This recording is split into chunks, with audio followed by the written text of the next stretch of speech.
Bonjour, nous sommes à la faculté des métiers de Cannes-la-Boquin. Aujourd'hui, nous assistons à un projet de Camille Archin, qui est en BTS AGTL, animation, gestion touristique locale. Camille, pourrais-tu nous expliquer quel est ton projet aujourd'hui ? Donc, nous accueillons une association de malvoyants, Valentin Aoui. Au cours de la journée, donc, nous allons faire un atelier art floral qui se situe juste derrière moi. Ensuite, nous avons donc un repas au sein du restaurant d'application. Et l'après-midi, nous avons une visite guidée de la parfumerie Fragonard à Grasse. Voilà, donc au cours de cette visite, nous allons donc surtout accentuer sur les senteurs, donc au niveau olfactif et gustatif.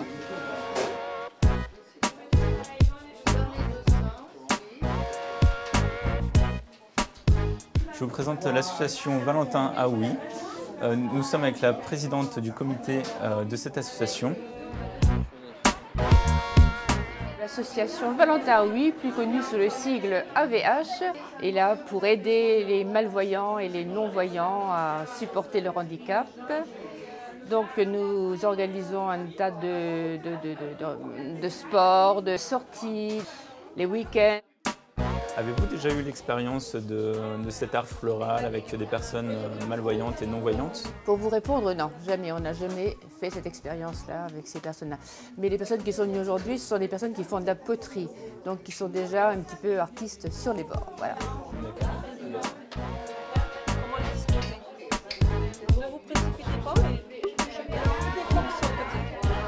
Clara, tu es en BTS AGTL. J'imagine que pour toi, c'est une nouvelle expérience, cet art floral avec des personnes malvoyantes et non-voyantes. C'est la première fois donc, que j'accompagne des personnes non-voyantes. C'est très intéressant parce qu'on remarque une sensibilité de faire l'art floral, de composer des bouquets. On voit les différentes personnalités. Au lieu de regarder, eux, ils sentent. Donc c'est assez intéressant à découvrir. Je suis très ravie d'être là, de pouvoir aider ces personnes non-voyantes, de me sentir utile vis-à-vis d'eux et de pouvoir aussi moi-même découvrir les fleurs, parce que je n'ai jamais fait ça avant.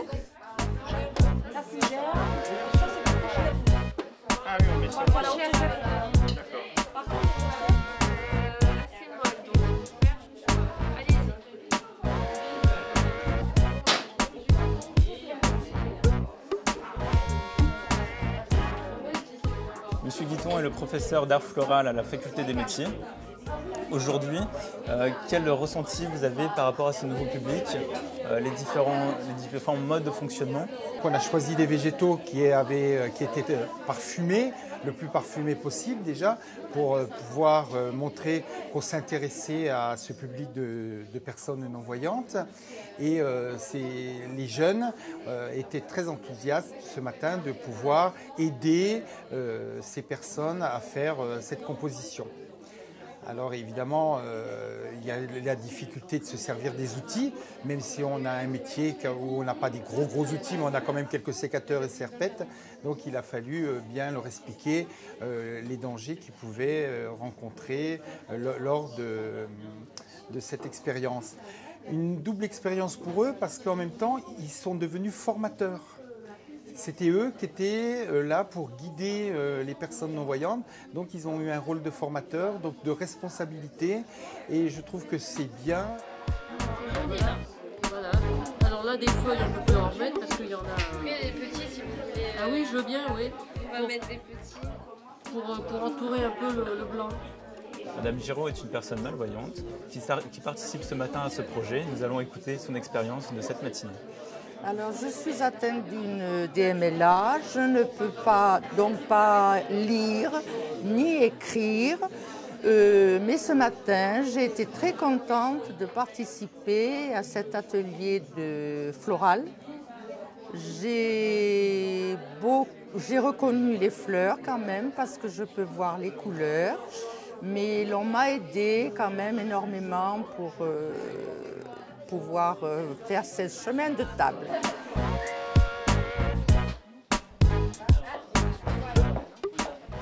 Madame Pellegrino est la référente de formation du BTS AGTL. Pourquoi a lieu cet événement ce matin, ce projet avec les élèves, les apprentis? La faculté des métiers de la ville de Cannes a répondu à un appel à projet de la région PACA sur le thème de l'handicap. Nous avons ensuite proposé aux élèves de BTS Animation et Gestion touristique locale de mettre en place des actions autour du thème de la cécité totale ou partielle. Ils ont décidé, en collaboration avec M. Guiton, d'élaborer un atelier d'art floral et ensuite une excursion à Grasse pour faire découvrir la parfumerie Fragonard. Cette action sera présentée à l'examen du BTS et ils sont très contents car ils ont pu mettre en place une action citoyenne et de sensibilisation dans le domaine de leur activité, le tourisme.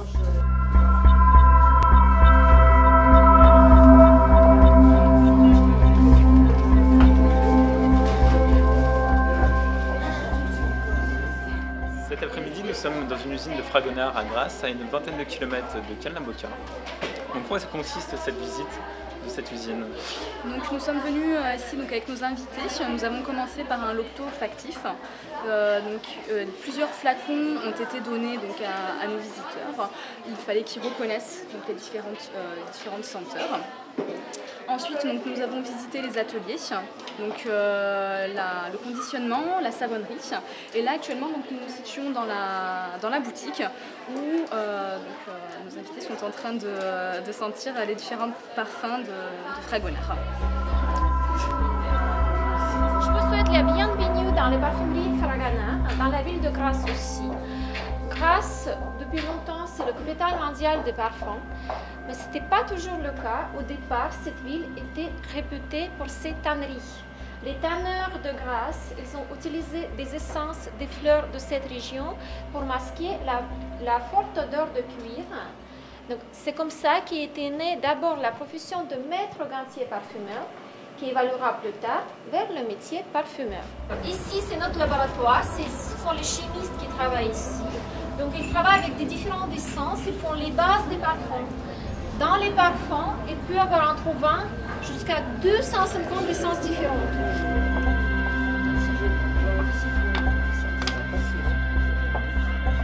C'est pas facile pour moi. Attends,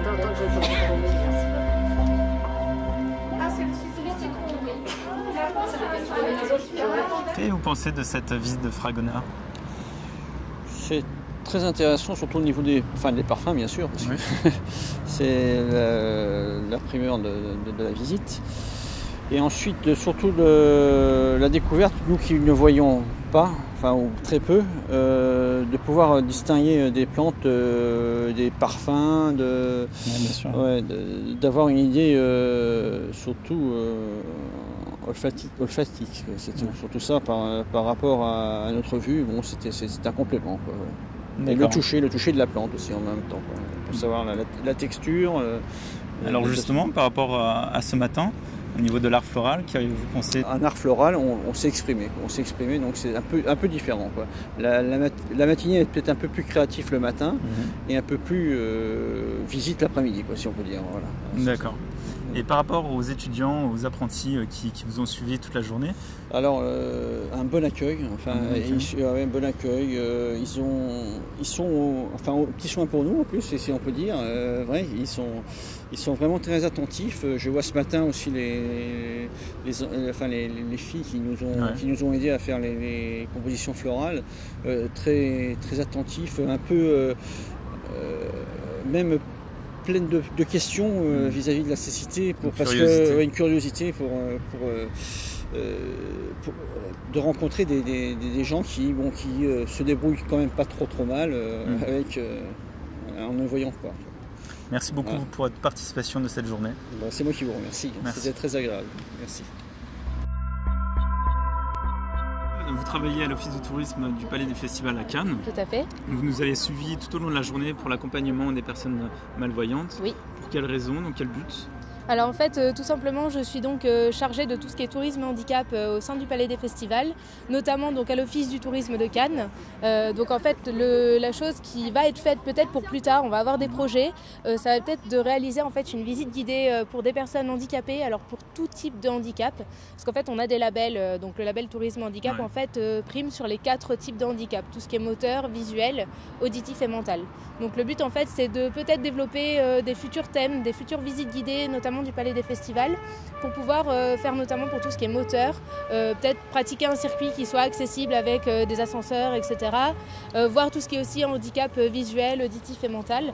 Alors il est vrai qu'aujourd'hui notamment j'ai participé à cet EducTour pour voir un petit peu ce qu'il en était des contraintes qu'on pouvait voir avec un certain type de personnes handicapées, notamment visuelles, pour voir justement les ressentis des personnes et puis pouvoir adapter des meilleurs circuits, prendre en compte vraiment tous leurs besoins, etc. Voilà. Merci beaucoup de cet accompagnement. Eh ben, je vous en prie, merci à vous. Merci. Tout au long de la journée, les personnes en situation de handicap ont été accompagnées par des apprentis. Ces derniers donc, les ont aidés dans les déplacements. Cette expérience est enrichissante pour les jeunes. Ça leur permet de savoir comment réagir avec des personnes en situation de handicap dans leur vie professionnelle. De plus, suite à plusieurs entretiens avec les personnes malvoyantes, je me suis rendu compte que cette action était bénéfique pour eux. Ils ont confiance en eux, ils savent maintenant qu'ils peuvent faire des créations florales tout seuls et ils en sont contents.